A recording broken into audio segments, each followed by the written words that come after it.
Welcome to Perfectville, your first place podcast for your Miami Dolphins, part of the BLEAV network, powered by Fanduel. I am Sam Marcoux, and the two-time Hall of Famer, the good doctor himself, Dr. Christopher Colon, will be joining us later this week to give us all of his predictions, his breakdowns, his thoughts, his ideas about the Miami Dolphins against these dastardly, gross, disgusting Indianapolis Colts on Sunday at 1 p.m. Eastern at 10 a.m. Pacific. Until then, you've got me, little old me, Mr. Sam Marcoux, coming at you again, getting you kickoff ready here in the town of Perfectville. I want to say special thanks to Richmond Webb, OJ McDuffie, Seth Levitt, and our guest coming up just in a little bit here. Ladies and gentlemen, citizens of Perfectville, it's a homecoming. The prodigal son returns, a guy who helped build this entire town of Perfectville alongside Chris Colon, alongside yours truly, with his bare hands. Mr. Travis Wingfield from the Drive Time Podcast. Mr. Travis Wingfield from the Miami Dolphins. Mr. Travis Wingfield, your favorite follow on Twitter, is going to be here back in the town of Perfectville talking all things Miami Dolphins, giving you his predictions, his breakdowns for the Indianapolis Colts. And you know what? There's controversy around Travis Wingfield. Some people say he's too positive. Others say he ignores them, doesn't talk to them, even though they're supposedly friends. We're going to get to the bottom of this. We're going to do a little bit of investigative journalism here in the town of Perfectville with Travis Wingfield in just a little bit. But until then, I wanted to talk to you a little bit about the game coming up here. Again, I'm checking Fanduel every single day, multiple times a day, waiting for this line to move because I look at this line and I look at it and it says Miami Dolphins plus 1.5 against the Indianapolis Colts. And then I look and I see power rankings showing up at all these different sports websites, putting the Miami Dolphins at 27, 28, 29 out of 32 teams. And I'm starting to think, you know what? Maybe, just maybe, there's a bit of a national bias against the Miami Dolphins. I know people have been saying it for years. I've been saying it for years. I think it's true because there's no way the Miami Dolphins are the fourth worst team in the NFL. They're not. They're just not. There's no way that they should be an underdog to the Colts, who have not won a week one game since 2013. There's no way that the Miami Dolphins are going to go into Indianapolis with the weapons that they have on offense, with their offensive line fully intact, with the same coaching staff year over year, that consistency, with that defensive line, with that linebacking core. There's no way that the Miami Dolphins are walking in and laying an egg and losing to the Indianapolis Colts. They're going to win. They're going to win big. I'm going to tell you how big later this week with Christopher Colon as he comes back, the two-time Hall of Famer, makes his triumphant debut or re-debut back. But until then, just know, go on to FanDuel today. Go on there right now. Pause this broadcast. Go on to FanDuel, sign up, and take the Miami Dolphins plus 1.5 against those Indianapolis Colts. Thank me later. That's all I'm saying, ladies and gentlemen. Thank me later because the Miami Dolphins are going to win this game. We're going to break down how. We're going to tell you why. If you've been paying attention to Kickoff Ready here in the town of Perfectville, you're getting expert analysis from people like Richmond Webb, who said the Miami Dolphins need to come out on offense that first drive of the game in a dome stadium that's loud. People are fired up, and they need to shut them down. They need to bring that audience down. They need to get them in their seats. They're going to take that energy away with a sustained drive, 10, 11, 12 plays. I like it. 5 minutes or more. I like what Big Richmond Webb is telling us. OJ McDuffie, one of the hardest wide receivers ever to play the game, flat out looked into the camera on this show and said, I predict pain for the Indianapolis Colts. I'm curious what Travis Wingfield's going to say. I have a feeling he's going to be pretty up on your Miami Dolphins. This is a guy who watches them every play of every day. Training camp, preseason, offseason, goes to the combine. This is a guy who's around the team. He is the team. He's like the face of the franchise in many, many ways, at least from the fans' point of view. I was there. I was at training camp. He's a friend of mine. I've known Travis since he was a teenager. And I went to training camp a couple of weeks ago, and he was so into it. I looked up at him. We were texting each other, and it's like, this guy, he's not going to get a break. He's not going to give himself a break. He lives for this shit. So we texted each other. We waved to each other. We didn't actually hang out, and that's okay. I'm not mad about it. I'm just saying, what Travis talks when he speaks, you should listen. because he knows a thing or two about this Miami Dolphins team. So he's going to join us here in the town of Perfectville before too long. The Miami Dolphins, again, plus 1.5 right now against those Colts on Fanduel. Get on there, slam the Dolphins, take them points. Thank me later. It's going to be a fun, interesting season for the Miami Dolphins. I look at the schedule here. In the first 4 weeks, I think the Miami Dolphins are playing all the AFC East opponents, both current and past. I see no reason why they shouldn't be 3-1. If things break a certain way, if a couple players actually outperform where I think they are right now, I could see this team heading into December, not only with a winning record, but at a prime playoff spot. Do I think they're going to beat the Bills and take the AFC East? I don't know. I don't know if I'm going to go that far. It's a long season. Lots can happen. Injuries can happen both to us and, by the way, to the Bills. They're not immune. The Bills are not immune to injuries. They actually had a big one, devastating one to their defensive line this week. Same with the Jets. Jets had a big issue. I think torn triceps for Elijah Vera Tucker. Looks like he might be out for most of the season, if not the whole thing. So injuries happen. It can change your season like that, as we know.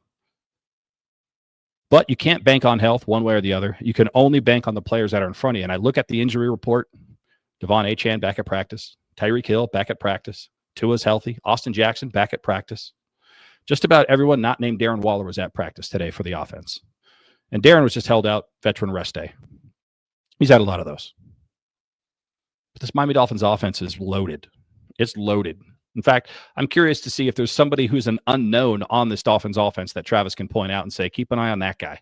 That's what I want to know. Because everyone knows Jalen Waddle. Everyone knows Tyreek Hill. Everyone knows Devon Achane, Tua, Darren Waller to a lesser extent. Are there any diamonds in the rough? Are there any surprises that we should keep an eye on? I'd like to know. So we're going to ask Travis that. We're going to ask Travis all kinds of things. He's going to be joining us in the town of Perfectville. And you know what? I have a suspicion. There's going to be a couple surprises in store for Mr. Travis Wingfield as he comes back to the house that he helped build here in the town of Perfectville. We're going to get to Travis right after these words. All right, ladies and gentlemen, welcome back. It is the town of Perfectville. We're getting you kickoff ready, and it's Sam Marcoux yet again. You guys are getting sick of me. You know, everyone complains that I don't do enough content, that I skip weeks, that I take time off, which is true. All of it's true, including my producers get really mad at me about it. But citizens of Perfectville, this is, I think, the third podcast this week that you're getting from me. It's almost a Dolphins Daily at this point as we get you kickoff ready. And now you guys are complaining that you're seeing me too much, you're hearing me too much, and I don't know what to do. I can't please everyone all the time, but what I can do is I can please myself, and I'll let you run with that however you want. And in pleasing myself right now is I am bringing back one of my favorites, one of my good friends, and one of your favorites. He's not your friend, and I'll prove it later. But he is the host of the Drive Time podcast, the official podcast of the Miami Dolphins. He's probably the biggest Miami Dolphins fan ever. I think he should win Fan of the Year. He's probably not eligible. Of course, I'm talking about the one, the only Travis Wingfield. Travis, welcome back to the town of Perfectville. You've laid a few bricks here. You've built a few buildings in this town. Welcome back to the house that you sort of built. Yeah, I was going to say, you talk about not doing enough content. Well, also you have the longest standing, time on the block, right? You've been doing this before any other Dolphins podcast out there. You mentioned my hand in helping lay a couple of bricks in the Perfectville Foundation. Like, that's where I got my start, man. So it's always fun to come back and talk to you here. And I'm excited to get into this, man. Yeah, no, I mean, we may be the longest in terms of date started our kickoff until now, but we probably have the least amount of podcasts in that time frame than anyone else would. I mean, we certainly have taken some time off. I think every time there's a 3-game losing streak, I'm like, I don't want to get on the air. I don't want to talk about this. But as you know, there are people that hold the paychecks, and they can hold that paycheck if you don't show up. So here I am. Once again, ladies and gentlemen, but I'm not alone. I'm not lonely, as I always say. We've had nothing but killers on the show here in the past week as we get you kickoff ready for the Indianapolis Colts this Sunday, 1 p.m. Eastern, 10 a.m. Pacific, if you're like me, or what Travis in his previous life used to be. We've had Richmond Webb. We've had O.J. McDuffie. We've had Seth Levitt. We've had David Behrman telling you, breaking down all the stats, all the lines, all the props. And now we've got the guy who follows this team probably closer than anybody else. And I know it for a fact. I was at training camp a couple of weeks ago, as you know, Travis. We were texting, but I was sitting right below you. And I look up every now. I was with my family, of course, but I was looking up and I'm like, okay, this guy's working entirely too hard. This guy is working. I'm not even going to come bother him. I'm going to go bother Patrick Paul. I'm not going to go bother Travis Wingfield because like I was sitting there and I'm watching practice and I look down and my phone's pinging and it's your tweets and you're like tweeting out exactly what's happening right in front of me. And I'm like, my God, this guy is dedicated. No wonder he's the most popular journalist, beat writer, whatever you consider yourself for the Miami Dolphins. I mean, that level of dedication that you have, I don't even see how you see the things on the far field. I don't know if you have binoculars or if you're just making it up and we're just taking you for your word. I don't know how you're doing it, but I know you're doing it and I appreciate it. Well, I probably lost a few friends in the process this summer because I had a handful of people that came out to camp and text me ahead of time saying like, hey, you're going to be around. I'm like, yep, top left corner, come find me, we'll hang out. And they get over there, and I'm like, yeah. I'm like half paying attention at best. And as far as seeing things, yeah, the far field, it's tough. It is very tough, and I made that comment on both the Detroit and Chicago days about the views that we had there, which you learn quickly how good the views in Miami are because it's unparalleled to those other cities. Sorry, these AirPods are like falling out every time I smile, so I apologize for continuing to touch my ears. Well, stop being so damn happy. I mean, that's the solution to that. We're in Perfectville, man. How can you not be happy in Perfectville?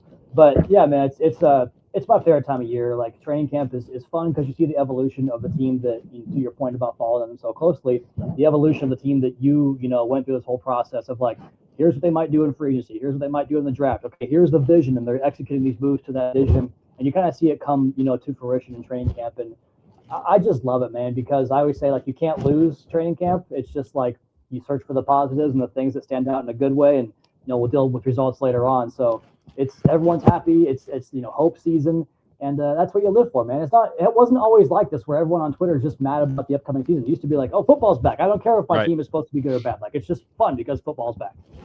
It's like if this is Christmas Eve for everybody, Dolphins fans are the ones that figured out that Santa Claus may not exactly be what they thought he was. It's that first Christmas since they discovered that, and they're like, yeah, cool, it's still fun, but let's wait and see what's under the tree first before we get too excited. But I want to go back to a couple things that you just brought up here.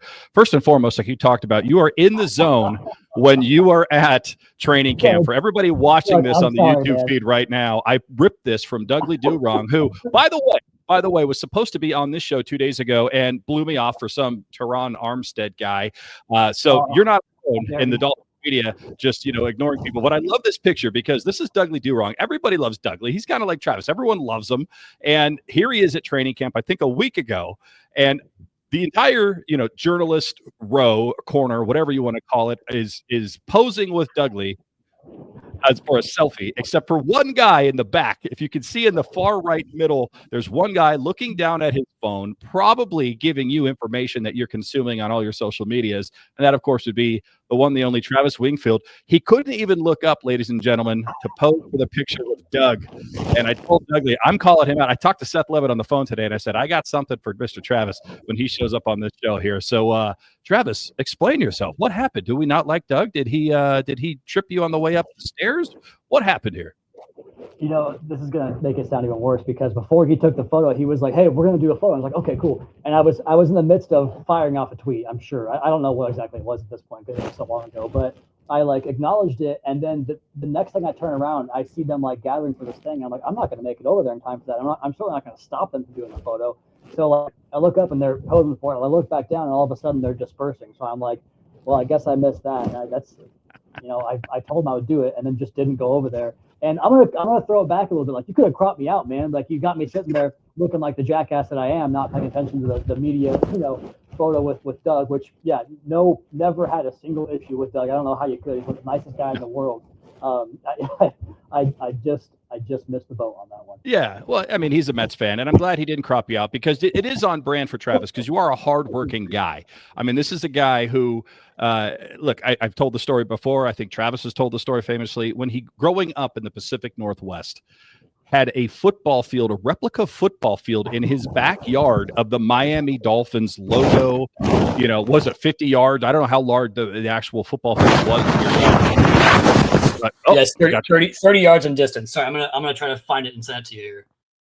Yeah, send that over because we would put that up there on here as well. So 30 yards. So I remember seeing that back in the old days. I think you were a teenager at the time and you were posting this stuff. I don't know how you got away with that. Like I was telling Juice the other day, my mom probably would never even let me have a poster of the Miami Dolphins in my room. But look, since we're calling you out, since there's people here like Dougley that you haven't talked to or you refuse to talk to, there's another guy that wanted to say hi here, and a little bit of a surprise for the homecoming guy here, Mr. Travis Wingfield. But we got a gentleman here who what's going on, man? used to podcast with Travis Wingfield here in the town of Perfectville. We're talking, of course, about Mr. Kevin Dern showing up, doing a run in. Kevin, thank you for joining us here in the town of Perfectville. Travis Wingfield, Kevin Dern, back together yet again. Yeah, no problem. Is the segment sponsored by Sausages yet? We are sponsored by Fanduel, so shout out to the folks at Fanduel, the fine people at Fanduel. But we'll try to get some doggy snacks and sausages before too long. That is a deep cut for anybody who listened to those way back in the day. But for those that don't know, Kevin, introduce yourself. What are you up to? What are you doing these days? Yeah, well, Kevin Dern. I was co-host with Travis on the Finalysis back in the day. Literally just walked back home from our 5-year-old's soccer game and getting them ready for bed to the 2 kiddos. So, yeah. Awesome. Look at him enjoying normal summer weather. Like, you actually get to be outside and not be concerned about melting. Yeah. This has been pretty rare for us. It was like 81, 82 today. And it's supposed to be back in the 70s tomorrow, which will be even nicer. So we'll take it. You know what's messed up about this conversation is, like, I look at all of us. Travis looks good. Kevin, you and I look terrible, and we're all now at a certain age as parents and a certain age of our life where I am very interested in the weather that Kevin is enjoying right now and what happened yesterday and what's happening tomorrow. I mean, we've become those old guys screaming at clouds. It happens. It happens. You get washed pretty quick, man. The minute you have a kid, the clock it accelerates like no other. Oh, 100%. I mean, my son the other day, we're in the pool. I built a pool. There's a pool in my backyard. I'm going to be in debt for the rest of my life. I'm going to be doing podcasts until Tua Tagovailoa's grandchildren are the quarterback for the Dolphins just to pay for this thing. And my son looks over at me. He's 4 years old. He goes, "Daddy, there's white stuff all over your face." I'm like, "Yeah, that's called life or death, as it were." Yeah, I get that from my daughter. She's like, "Why is the side white?" I'm like, I wish I could tell you. You and your brother and your sister are why it's white. We're here in the town of Perfectville talking to Travis Wingfield and Kevin Dern, the former Finalysis podcast duo. Travis, of course, on the Drive Time podcast. Now, Kevin, you're doing stuff still in this space, right? Aren't you running around just being the smart guy for everybody these days? Yeah. I've appeared on a few shows, and I still do my own show on Dolphins Talk every once in a while when I've got time, but been traveling a lot for work, so I know it's Dolphins Talk Weekly, but it's more like Dolphins Talk Monthly until the season starts. So hopefully we'll have another episode up this week before the Indianapolis game. Well, there you go. So if you don't, in case you can't for whatever reason, because I'm going to have to let you go, I know you got to get back from the soccer game, give us your guaranteed prediction. Could be a score, could be a stat, could be a play. What's going to happen for the Miami Dolphins against the Indianapolis Colts before we let you go? Well, I will be there, and my wife has attended 4 games with me. We are 0-4. I say we break the schneid and Miami wins. I'll keep it basic for that one. So Leslie gets to see her first win in person. Okay, we know who to blame if this goes south on Sunday. We're calling you, Kevin. We'll get the Twitter feed out there and make sure everybody knows to blame you. Kevin, thank you for the quick run in. I appreciate you doing this, taking time out of your day and making this happen. I appreciate you. No problem. Great to see you guys. See you, good to see you guys. See ya. All right, there you go, Travis. A little bit of a run-in. Yeah. Kevin's. No, I was just saying, I mean, he's a great guy. I know that's when you got your start with podcasting, and he's like, I can maybe do it. I'm probably going to be walking back from a soccer game. Like, if you can jump in. So appreciate that, Kevin. All right, let's go back to the man of the hour, Mr. Travis Wingfield. So, Travis, how long have you been officially a part of the Miami Dolphins team now? Is it 4 years? We're in year 6, so the 5-year anniversary was back in February. My first assignment with the team was the combine, like before the pandemic started. So I was on the job for 2 weeks ish, but working from Washington State. I flew out to Indy for the combine, get back, and like literally the next day the pandemic started. So it was like, oh, you're going to be working from home for a while longer. But yeah, 2020 back in February is when I started. Okay, so you're going into year 6. The question I have for you is, you follow this team religiously every single day. You're tweeting about it. We joked about it already.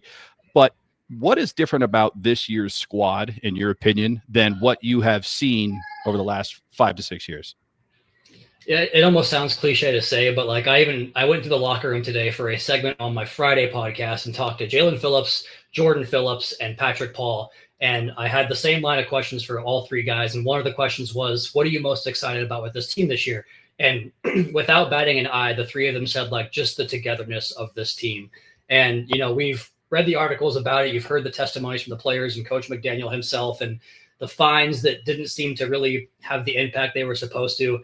And I forget who it was, but somebody said like last year they thought they were, but they just realized they weren't quite as close this year as they are. And I think that togetherness and the tight-knit, sense of team can often supersede the collection of talent you have on a roster. And like I point back to last year's Bills as a really good example of that, as a team that everybody kind of picked the Bills to fall off a little bit last season because of big name subtractions. But sometimes in this sport, man, this league, when you shed some big time names, there's a reason for it. And if you can, replace it with guys that are more bought into the team mindset and really be there for each other and hold each other accountable, I think that can go a long way. And it's, I've been around it every day for, Mike always talks about McDaniel, like my first name basis with Coach McDaniel, but he always talks about, like he's really good about like dates. Like he can tell you specific dates and how many days it's been. I forget how many days it's been, but like back in April, when OTAs began, like just being around the guys and seeing that, like it has been so consistent across the board. And so I think that the ability to really have that accountability for one another across the entire 53-man roster, to me, that's the biggest difference this year. Yeah, like you said, addition by subtraction in some cases. I mean, some chemicals bond better with other chemicals, and maybe that's the case here going into week one. I am a little bit shocked that the Miami Dolphins are not favored in this game against the Colts. I do think people are sleeping on the Miami Dolphins. I don't know how much you can say, but I'm looking at Fanduel, and they still have them as 1.5-point underdogs, which shocks me. I know other sports books have it differently. I think the line will move a little bit as we get closer to kickoff, but it shocks me that the Miami Dolphins are so slept on. I mean, I'm looking at power rankings, and they're down at number 29. 30 in some cases, and it's kind of like, what? I mean, are there 75 leagues or teams in the league now? Like, I don't understand why they're so low. I mean, granted, they're not number one right now, but I think they're better than 29. Who's going to be the guy that shocks both on offense and defense? Let's say after week 1, week 2, week 3, somewhere in the middle of the season, somebody on the national media is going to go, this guy is good, that they're not talking about now. I mean, we know about Tua, we know about Tyreek, we know about Jalen Waddle. We're starting to learn a little bit about Ollie Gordon, but is there another guy out there on both offense and defense that you look at that you've seen and say, people don't know about him yet, but they will?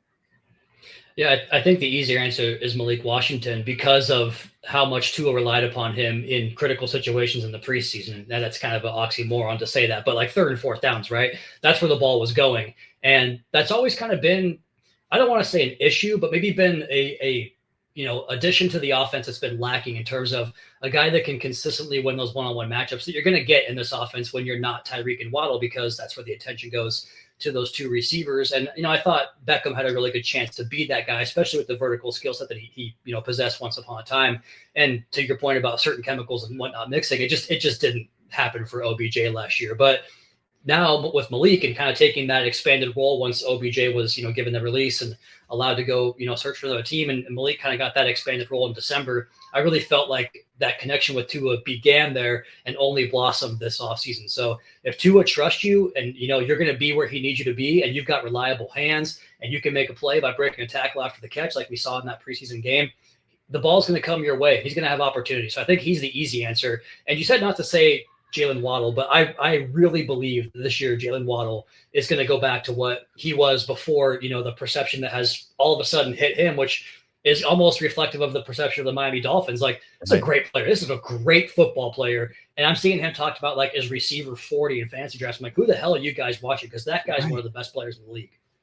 100%. I was telling everybody and still tell everyone, Jalen Waddle will be wide receiver 1 by the end of this season for whatever reason. I just feel that way, and it's no knock on Tyreek. I'm not predicting anything with Tyreek. I just think Jalen Waddle is that good, and it's his time. If I could see anything from Jalen Waddle, I know the team captains just came out. There's a lot of good guys. You can't argue with any of those 6 guys that were named captain. I would love to see Jalen Waddle get to that point maybe next season where he is now the team captain officially and become that vocal leader. I think that's really the only thing missing in his game. He can do everything else. He can run every route. He can catch the ball. He's a guy that everyone loves to be around. At least it seems that way.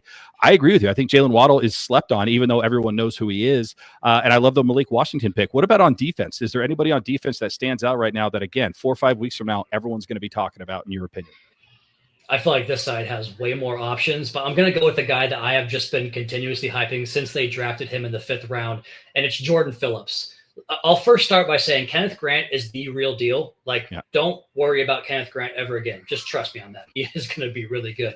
But Jordan Phillips, as a 5th round pick, you don't expect those guys to contribute, much. That the batting average in that round is not great right away, really ever. I mean, some guys hit quickly, here and there, but it's rare. Jordan Phillips just has a professional mindset, a professional body, a professional work ethic, and quite frankly, the professional tools to be a really good NFL player. And I think you already saw that in training camp and these preseason games. And it is just pure power. I mean, I talk with Seth and OJ about this sometimes, and they give me the, you talked about pleasing yourself, the whole like pause element of comments. Like Jordan Phillips, when that shirt pops off, I can't believe what I'm looking at, because he's 320 something pounds.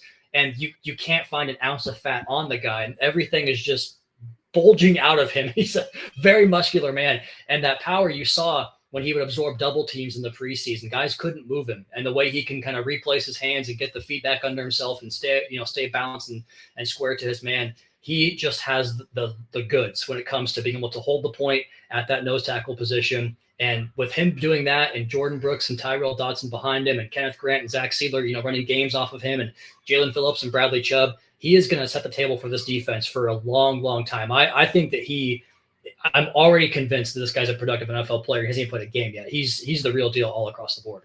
He's 100% my favorite Jordan Phillips, and we have many Jordan Phillips to choose from. He is my favorite one by far, and I love everything you just said. I happen to agree with you. That front line, that front seven, especially with that linebacking core, you throw them into there, that has the potential to be very, very scary. And if they get home to that quarterback, I don't care who's playing cornerback or safety for the Miami Dolphins, you're probably going to get a couple of fun little interceptions or opportunities for it, because that ball is going to be floating in the air if it even gets off. So I agree with you on both of those. So take a look at Malik Washington for all you fantasy football draft people coming up. If you need a deep sleeper right there, I think Malik Washington, stash him on your bench and thank us later. A couple other questions for you here, Travis, before I let you go, because I know you've got a lot going on here. But what has been the best experience for you in the 5-6 years you've been with the Miami Dolphins? Is it somebody you interviewed? Is it sliding down the slide? What is it? What's the thing that stands out? If the career ended tomorrow, you said, I got to do that. Probably two answers, and the last part of your question would gear me more towards the MetLife takeover that Jason Jenkins sent me, Seth, OJ, and Joanna Torres, our former Dolphins Today host, up to MetLife to watch the Dolphins beat the Jets in New York with all those Dolphins fans. Like, that was outstanding. But that season didn't quite have the same magic as my other option here, and it was beating the Cowboys on Christmas Eve to clinch a playoff spot and put ourselves in position to that Baltimore game to play for the 1 seed, and doing the post-game show with Seth and OJ and the celebration. We watched the field goal go through the uprights because we have to be out at this booth out by the Dan Marino statue where we do the radio show from. And so we don't get to watch the end of the games. And when it's tight, it's a bummer, not going to lie to you. But they had the game up on that big screen that's out there. And we got to watch Jason Sanders, the Tyreek Hill third down screen conversion for a first down, Jeff Wilson's runs, and then the Jason Sanders field goal. Then go do a radio show with 60,000 Dolphins fans pouring out of the stadium celebrating this fact. And then I come home and all the Christmas stuff is out, and I get to build my daughter's bike and do all that stuff. Wake up the next morning and it's Christmas morning with my kids, right? So just like that, 24 hours, like it was the best. My favorite day as a Dolphins fan, quite frankly, because of how I experienced it. It wasn't, that's kind of a knock on lack of deep playoff success in terms of the last 20-something years, but like just the feelings I have tied to that entire day, that the big win, the big moment, the big time team, national spotlight, Christmas with the kids. It was, hanging out with Seth and OJ. It was a perfect day, man. Shit, I don't have a good answer. That's a better answer than I could even make up. So when next time somebody asks me my favorite time as a Dolphins fan, I'm just going to use that story if you don't mind. I think that's pretty good. Yeah. You named Oronde Baxton. You gave me my best story. There you go. Last question for you here. Just kind of getting back to modern day here. A couple days from now, the Miami Dolphins are going to be taking on the Indianapolis Colts in Indianapolis. The Colts have not won week 1. I'm going to do the jinx since 2013. The Miami Dolphins have not lost in the Mike McDaniel era week 1. In fact, they've covered 2 of those 3 opening days and almost covered last year, actually, believe it or not, against the Jacksonville Jaguars, considering the way that game played out. What do you expect to happen for the Miami Dolphins this Sunday against the Indianapolis Colts? Is this a high octane offense that we've grown accustomed to? Is this a knockdown, drag out, run it on the ground? What do you think we're going to see? What's the early identity for these Miami Dolphins in 2025. Yeah, if you've listened to any of the drive time content this week and really the last couple of weeks, I'm incredibly bullish on the team this year. I just being around the guys and seeing what I think they've built and the fact that they're slept on. Going back to my Jalen Phillips conversation, he talked about how his whole time here, they've always been the hyped team and never quite lived up to it. And now they're the ones that are like underdogs, and he feels like it's been a good thing for this team. And so I think they have that right mentality to really, harness that and have a really strong year. And I think it starts in this game. And quite frankly, I really like the matchup for Miami. Like offensively, I think Lou Anarumo is one of the best defensive game plan designers that we have in this league. But the reason he fell out of favor in Cincinnati was because they had a lot of young players and were trying to teach the system to new guys, and it was so complex that they couldn't quite do it. He'd have to simplify. That didn't work, and they wound up having one of the worst defenses in NFL history last year. I think he'll get it sorted in Indianapolis, but I don't think for the first game with a cornerback and defensive backfield group that just signed Xavier Howard, who, look, X did a lot of great things here. The last time he played here in 2023 wasn't good, and that was 2 years ago. So I don't think that's a good matchup if he starts, which it sounds like he will. We'll see. I don't want to get freaking bulletin board material here, but I just feel like that matchup really favors Miami. I think they can find a way to run the ball because they have these 5 offensive linemen that really give them scheme flexibility, unlike they had last year.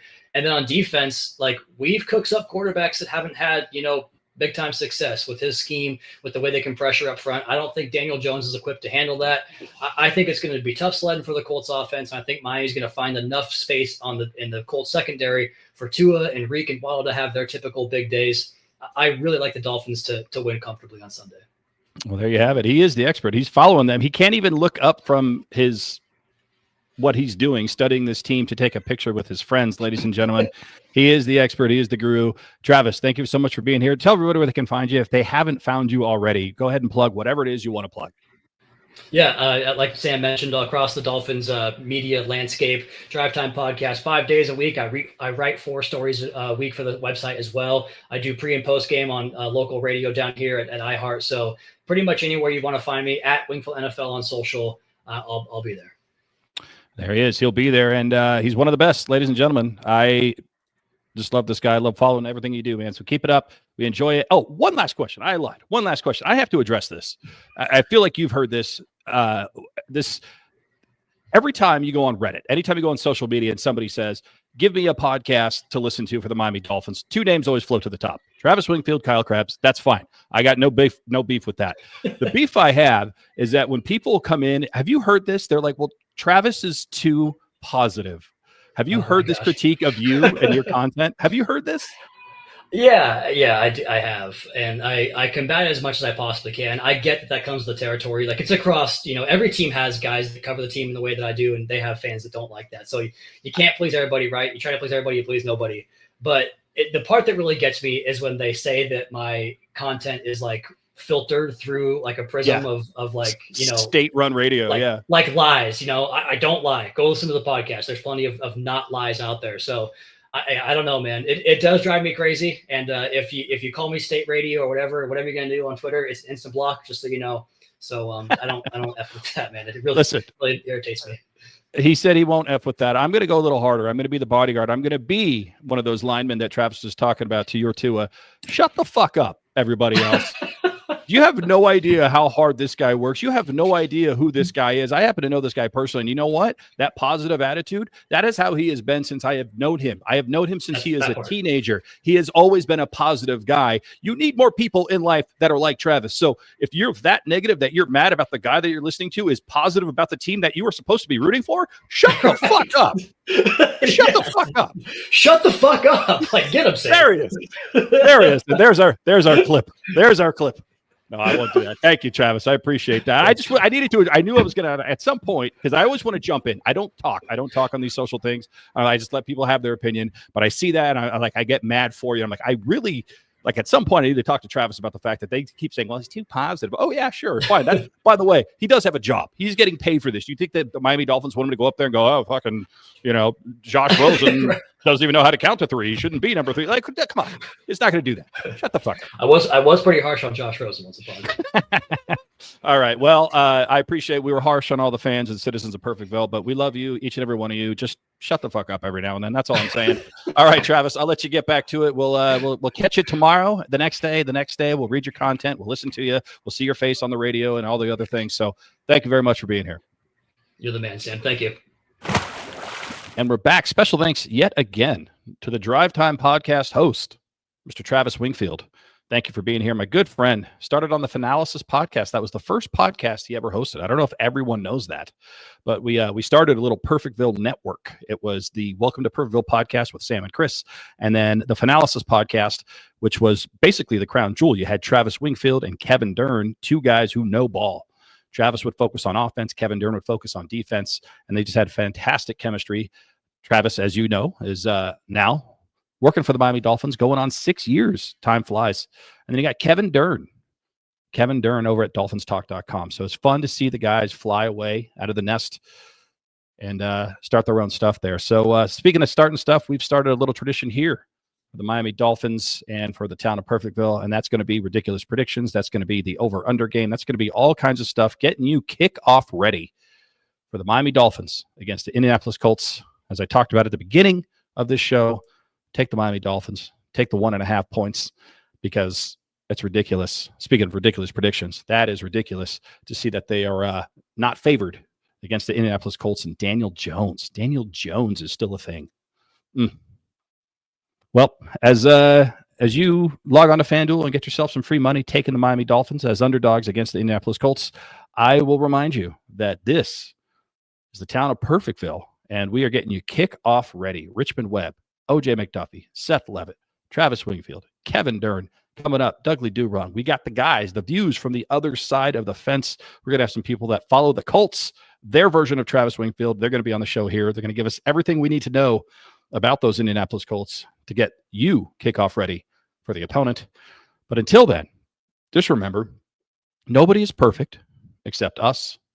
So on behalf of the two-time Hall of Famer, the good Dr. Christopher Cullen, myself, Sam Marcoux, the entire BLEAV network, presented by Fanduel, the only thing left to say is goodbye from Perfectville.